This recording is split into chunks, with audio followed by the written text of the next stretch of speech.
Olá, graça e paz. Seja muito bem-vindo ao nosso estudo bíblico.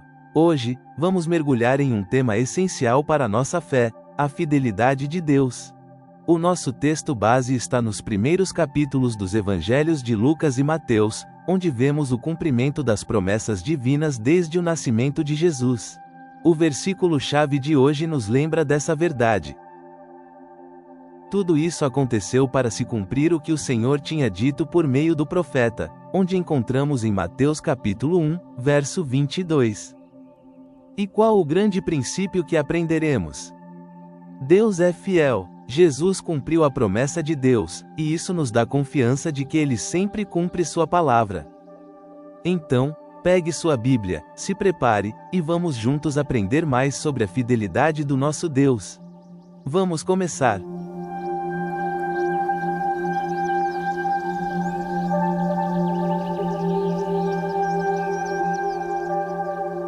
Virtudes.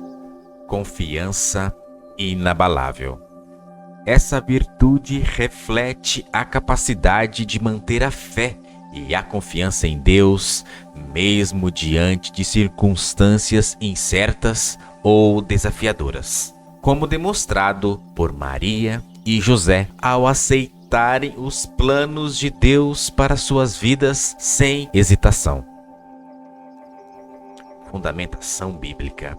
A confiança de Maria ao dizer: "Eis-me aqui a serva do Senhor, cumpra-se em mim segundo a tua palavra", onde encontramos em Lucas capítulo 1, verso 38.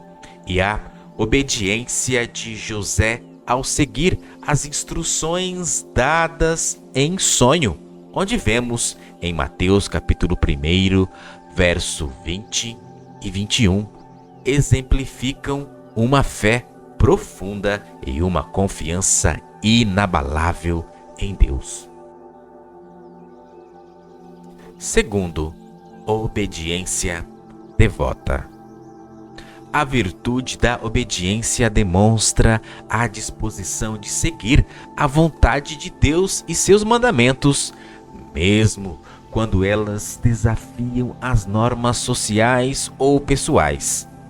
Esta virtude é fundamental para a realização dos propósitos divinos. Fundamentação bíblica. José, ao não divorciar-se de Maria e ao aceitar Jesus como seu filho, seguindo as diretrizes divinas, apesar das possíveis repercussões sociais, onde vemos em Mateus capítulo 1, verso 24 e 25, mostra uma obediência devota que é crucial para o cumprimento das promessas de Deus. Terceiro, compromisso com a missão. Essa virtude envolve a dedicação à missão que Deus coloca diante de nós, reconhecendo o papel que cada um tem no plano maior de salvação. Jesus, mesmo em sua juventude, estava ciente de sua missão, como evidenciado em suas palavras no templo. Fundamentação bíblica. Jesus, mesmo sendo jovem, demonstrou seu compromisso com sua missão divina ao dizer: "Não sabeis que me cumpriria estar na casa de meu Pai?", onde vemos em Lucas capítulo 2, verso 49. Este compromisso é um exemplo para todos os crentes de como viver uma vida focada no propósito de Deus.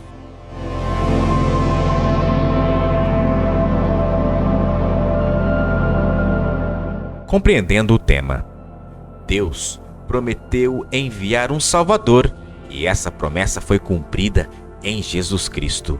O Evangelho de Mateus inicia com uma extensa lista de nomes, apresentando a genealogia de Cristo, assim como Lucas faz em sua narrativa, onde vemos em Lucas capítulo 3, verso 23 ao 38.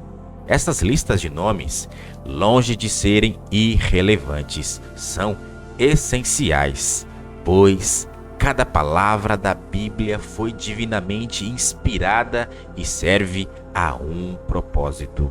A genealogia de Jesus prova uma posição legítima como membro do povo escolhido de Deus.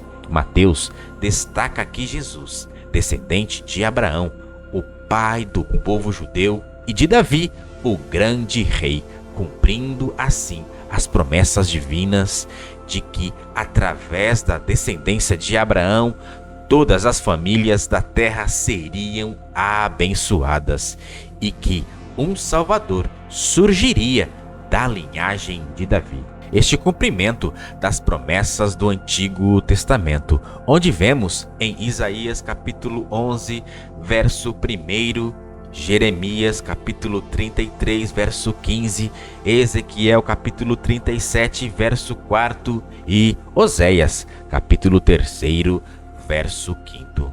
Reafirmam que Deus sempre cumpre sua palavra.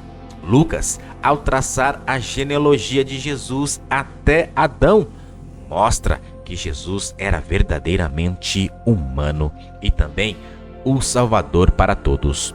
Curiosamente, enquanto Mateus parece seguir a linhagem de José, ressaltando o aspecto legal, Lucas enfatiza a linhagem de Maria. Entendendo a genealogia de Jesus. Nos textos que discutimos, há uma menção indireta sobre a linhagem de Maria, a mãe de Jesus, ao abordarmos as genealogias apresentadas de Mateus e Lucas. A genealogia de Lucas, especificamente, é frequentemente considerada pelos estudiosos como sendo a linhagem de Maria, embora o texto bíblico não especifique explicitamente isso. Lucas começa a genealogia de Jesus em Lucas capítulo 3, dos versos 23 ao 38, e leva até Adão. Diferentemente de Mateus, que lista a genealogia a partir de Abraão e chega até Jesus, focando-se mais na linha de José, o pai adotivo de Jesus. A distinção entre as duas genealogias sugere que Lucas pode estar destacando a perspectiva de Maria, embora ele não nomeie Maria diretamente na genealogia. Ele começa com Jesus sendo supostamente o filho de José, mas prossegue listando os antepassados que seriam, de acordo com algumas interpretações, os antepassados de Maria. Esta interpretação é reforçada pela tradição e por alguns estudiosos bíblicos que argumentam que Lucas, ao apresentar uma visão mais detalhada do papel de Maria na história do nascimento de Jesus, estaria mais inclinado a relatar sua ascendência. Portanto, embora o texto bíblico não diga explicitamente que a genealogia em Lucas é de Maria, essa é uma interpretação comum, baseada na forma como as genealogias são apresentadas e no papel proeminente que Maria desempenha no Evangelho de Lucas. Em Mateus capítulo 1, dos versos 18 ao 25, lemos sobre o nascimento milagroso de Jesus. Sua mãe, Maria, era virgem, cumprindo assim a profecia de Isaías capítulo 7, verso 14. A situação colocou José, seu noivo, em uma posição delicada perante a lei judaica, que poderia levá-lo a divorciar-se dela ou até mesmo a consentir que ela fosse apedrejada. No entanto, Deus interveio, oferecendo a José a orientação de casar-se com Maria, mostrando uma melhor saída nas decisões que impactam a vida dos outros. A concepção e o nascimento de Jesus foram eventos sobrenaturais que transcendem a compreensão humana. Deus enviou um anjo para esclarecer os eventos, como vemos em Mateus capítulo 2, dos versos 13 ao 19, e também Lucas capítulo 1, verso 26 e Lucas capítulo 2, verso 9. A concepção virginal é vital para a fé cristã, pois assegura que o Filho de Deus não nasceu com a natureza pecaminosa herdada de Adão. Jesus, chamado de Emanuel, que significa Deus conosco, veio ao mundo em humildade, nascendo em condições simples e desafiadoras, longe do esplendor de um palácio, sublinhando que ele não era um líder militar esperado por muitos, mas o Salvador pacífico que nos redimiria de todo o pecado.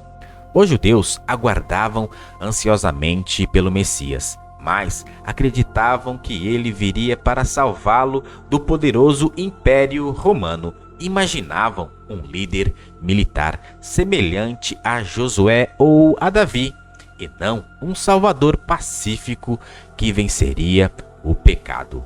Lucas é o único escritor dos evangelhos que relaciona sua narrativa com datas da história mundial, pois escreveu para um público predominantemente grego, interessado em política. Na época, a Palestina estava sob o domínio do governo romano, cujo primeiro imperador foi César Augusto.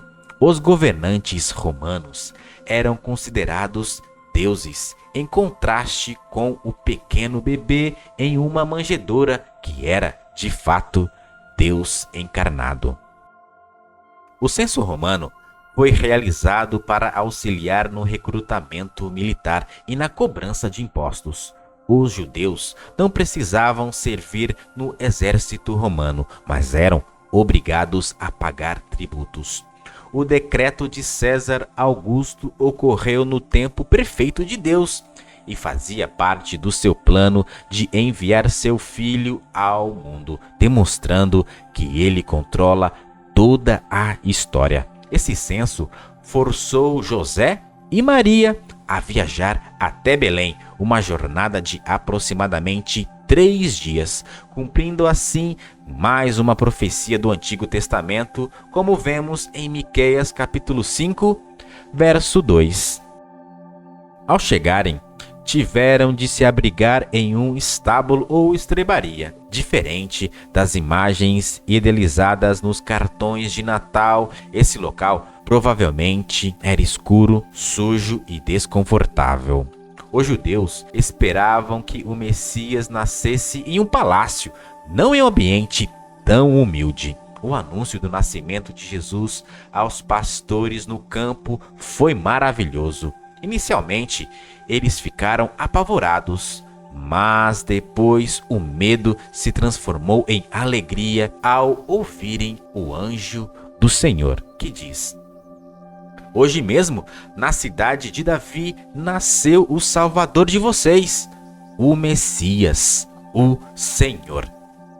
A maioria dos judeus esperava um salvador político que os libertasse do domínio romano, enquanto outros ansiavam por um libertador das enfermidades e dos sofrimentos. No entanto, Jesus veio, acima de tudo, para livrar as pessoas do jugo do pecado. Nosso Salvador pagou um preço pelo pecado e abriu o caminho para que tivéssemos paz com Deus. Após cerca de 40 dias, período de purificação da mãe, José e Maria apresentaram e consagraram Jesus ao Senhor, uma tradição que ainda preservamos até os dias atuais. Como não tinham condições financeiras de oferecer um cordeiro, entregaram 2 rolinhas como oferta, um sinal de sua pobreza. Vale lembrar que essa apresentação no templo ocorreu antes da visita dos magos. Naquele momento, Simeão e Ana, 2 servos fiéis de Deus, tomaram Jesus nos braços e profetizaram sobre ele. Pouco se sabe sobre os magos ou sábios, mencionados em Mateus capítulo 2, a partir do verso 1 até o 12º. Não sabemos exatamente de onde vieram, nem quantos eram. O que se sabe é que viajaram milhares de quilômetros em busca do rei dos judeus, o rei dos reis, e o encontraram. Um detalhe desconhecido por muitos é que, provavelmente, Jesus já tinha entre 1 e 2 anos de idade quando os magos chegaram. Nesta época, Maria e José estavam casados e moravam em uma casa em Belém. Portanto, a imagem tradicional do presépio com Jesus, recém-nascido na estrebaria, rodeado por animais, pastores e magos, não correspondem exatamente à realidade bíblica. Entendendo as visitas a Jesus. Pergunta: os magos visitaram Jesus quando ele já tinha até 2 anos? Muitas vezes, o nascimento de Jesus é retratado com os pastores e os magos reunidos ao redor da manjedoura na noite em que ele nasceu. No entanto, a Bíblia indica que a visita dos magos ocorreu algum tempo depois do nascimento de Jesus, quando ele provavelmente já tinha entre 1 e 2 anos de idade.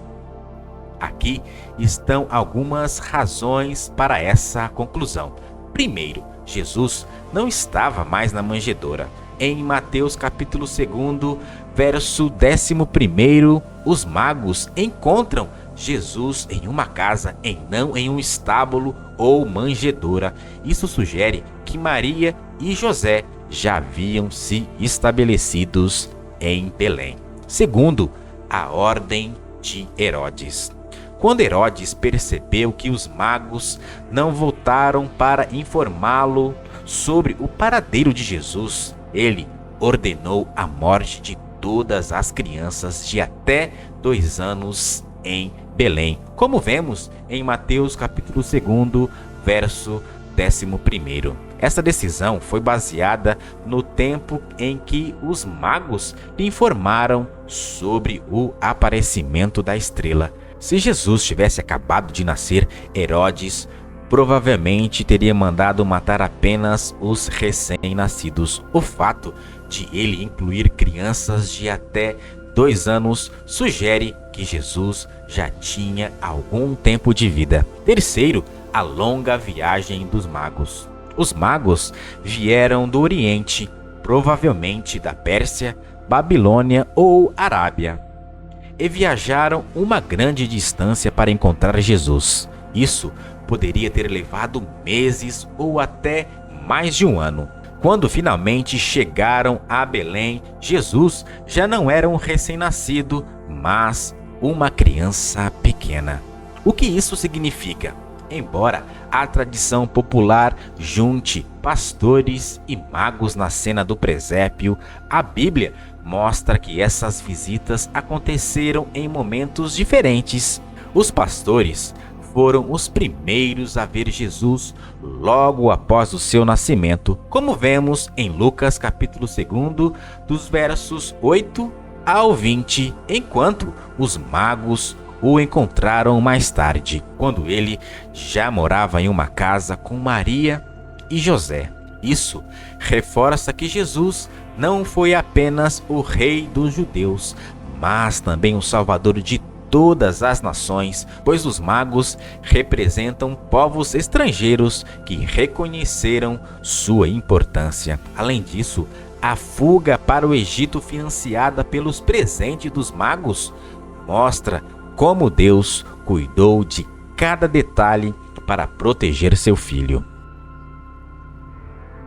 Após a visita dos magos, um anjo apareceu a José em sonho e lhe disse para fugir com Maria e Jesus para o Egito, pois o rei Herodes estava planejando matar o menino. José obedeceu imediatamente, levando sua família para o Egito, onde ficariam até a morte de Herodes. Essa fuga mostra o cuidado e a soberania de Deus em proteger seu filho. Além disso, cumpre a profecia de Oséias capítulo 11, verso 1, que diz: do Egito chamei o meu filho. O Egito, que antes simbolizava escravidão para o povo de Israel, agora se torna um refúgio para o Salvador. Os presentes dos magos, ouro, incenso e mirra, podem ter provido os recursos necessários para sustentar a família durante esse tempo de exílio. Assim, Deus providenciou tanto a proteção quanto o sustento para cumprir seu plano. Depois da morte de Herodes, o anjo apareceu novamente a José, dizendo que era seguro voltar para Israel. José, então, retornou com Maria e Jesus, mas, temendo Arquileu, filho de Herodes, decidiu estabelecer-se na cidade de Nazaré da Galileia. Esse retorno também cumpriu a profecia que diz: ele será chamado Nazareno. Embora essa profecia não seja registrada diretamente no Antigo Testamento, muitos estudiosos acreditam que ela se relaciona com a ideia de Jesus ser desprezado, como vemos em Isaías capítulo 53, verso 3, pois Nazaré não era uma cidade de grande importância. Ao crescer em Nazaré, Jesus viveu uma infância e juventude comuns, longe dos centros religiosos de Jerusalém, mostrando que Deus escolheu um ambiente simples para moldar seu filho.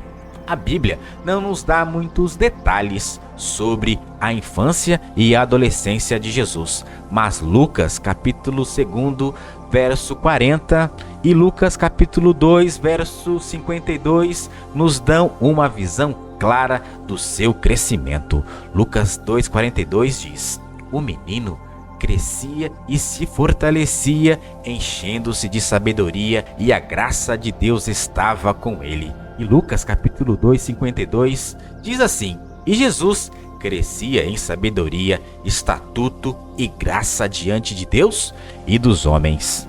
Esses versículos mostram que Jesus experimentou um crescimento físico, intelectual, espiritual e social, assim como qualquer ser humano. Isso enfatiza sua plena humanidade, além de sua divindade. O único relato mais detalhado desse período é quando Jesus, aos 12 anos de idade, foi ao templo e discutiu com os doutores da lei, demonstrando profundo conhecimento das Escrituras, como vemos em Lucas capítulo 2, dos versos 41 ao 50. Mesmo assim, ele voltou para Nazaré e foi obediente aos seus pais, mostrando que, apesar de sua missão divina, respeitava o tempo de preparação. A vinda de Jesus não foi um evento isolado, mas o cumprimento das promessas feitas desde o Antigo Testamento. Ele veio para, primeiro, cumprir as profecias. Desde seu nascimento até sua morte e ressurreição, tudo aconteceu conforme Deus havia planejado. Segundo, trazer a salvação à humanidade. Jesus veio para libertar as pessoas do pecado, oferecendo-se como sacrifício perfeito na cruz. E terceiro, demonstrar o amor de Deus. Em João 3,16, resume essa missão. E abre aspas, porque Deus amou o mundo de tal maneira que deu o seu Filho unigênito, para que todo aquele que nele crê não pereça, mas tenha a vida eterna. Fecha aspas. A história do nascimento, crescimento e ministério de Jesus nos ensina que Deus tem um plano perfeito e que ele age no tempo certo para cumprir suas promessas. O maior presente que podemos receber é a salvação que Cristo nos oferece.